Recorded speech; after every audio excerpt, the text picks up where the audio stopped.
What is up, everybody? On this mileage unknown, we are finally getting to work on Pop's car again. I've got the distributor out. I'm going to throw in the one that I had sitting just as a spare. You know, this one I believe was fairly new, but new doesn't always mean good, right? So let's take a look at something really quick, and I'll try and see what I can do to get in frame here.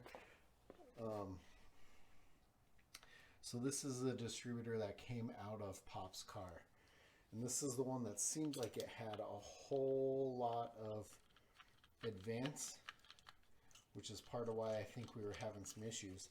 But after I got it out, I also noticed, look at how much play is in the drive for the distributor. Now, even the one I have on the shelf has some movement back and forth off of the drive, but this one also has a lot of slop back and forth. So that could have been part of the issue as well. You know, here's the other one. This one still has points and condenser, but I'm going to swap the electronic ignition out of that one.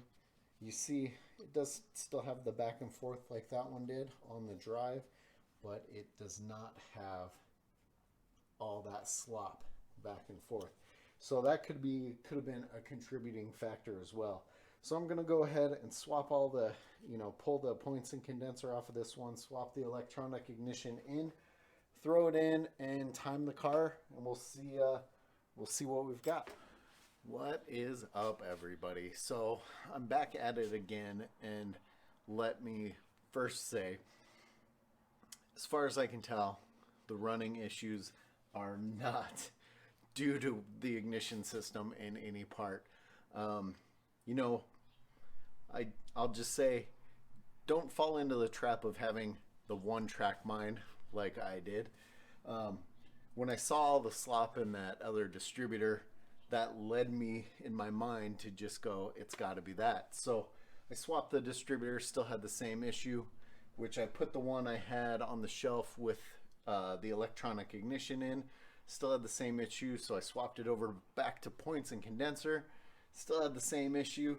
Then I was thinking, oh, maybe it's a coil issue, and so on and so on and so on, which led to me giving up for the day. Clearly I'm, this is another day, and my guess now, my running issue is in the carburetors. I'm guessing I have the idle circuit jets clogged, and I think I just didn't want to believe that was the problem, because pulling these carburetors out is kind of a pain in the butt. But that's what I'm going to do right now. I'm going to pull the carbs and see if that'll help take care of the issue with the car idling.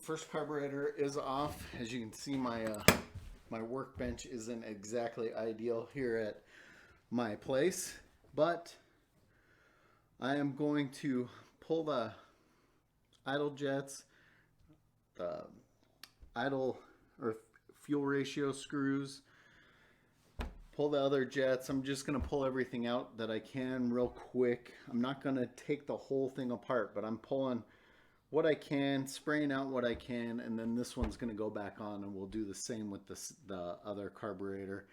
That'll probably be all I record. I mean, you guys don't need to see me wrench away, but yeah, I'll go ahead and pull these.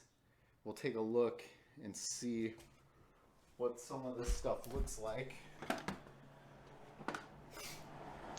Notice I did throw down a couple rags just to make it a little harder for stuff to just roll off and roll away from us here.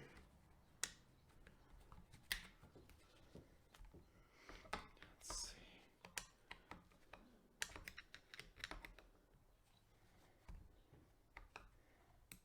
see. Oh, looks like I might need a little bit thinner screwdriver for one of these here. It's a little tight. Let me go grab something else. Oh, here we go. Let's see what we got.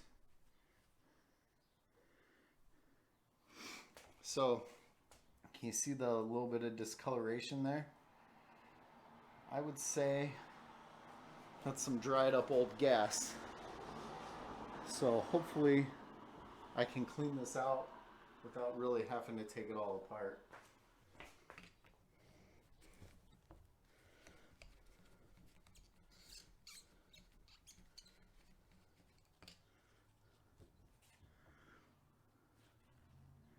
Kind of the same situation there. So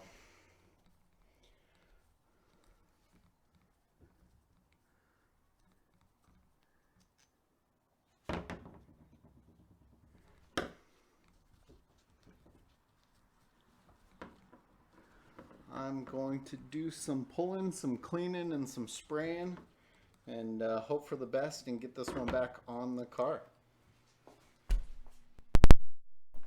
Alright guys, so I'm about to throw this first one back together. I will say on a couple of these idle jets, I ended up running, believe it or not, a small, actually an electrical wire, just because it was super thin. I didn't want to try and damage or open up the hole in the jets any more. I mean, that's not obviously not something you want to do, but I do feel that these were clogged a little bit because there was definitely some resistance, and then finally it popped through. So hopefully that's going to take care of our issue. I'm going to get this one put back together, do the same to the other carb, get them back on the car, and then hope for the best. We'll fire it up, see how it goes.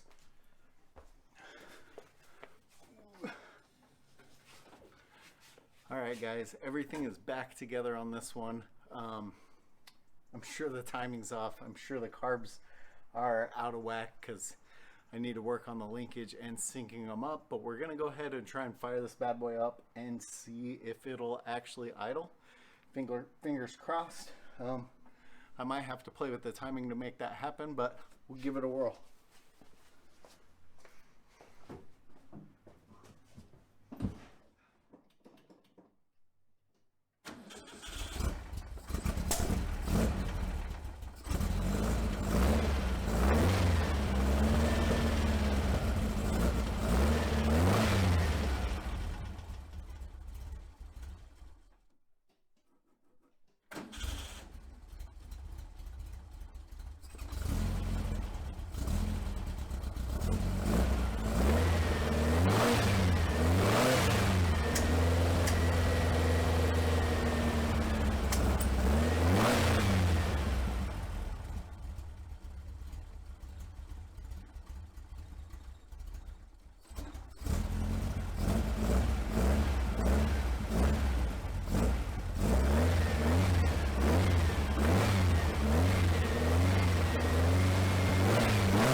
Tries to idle right now. Before it didn't even do that, so I'll take that as a win.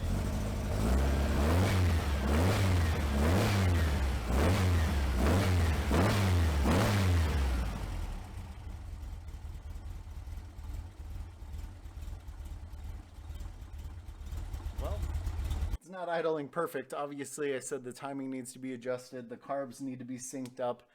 But that is more than it was doing before, so I am excited about that. That's going to be it for this one right now.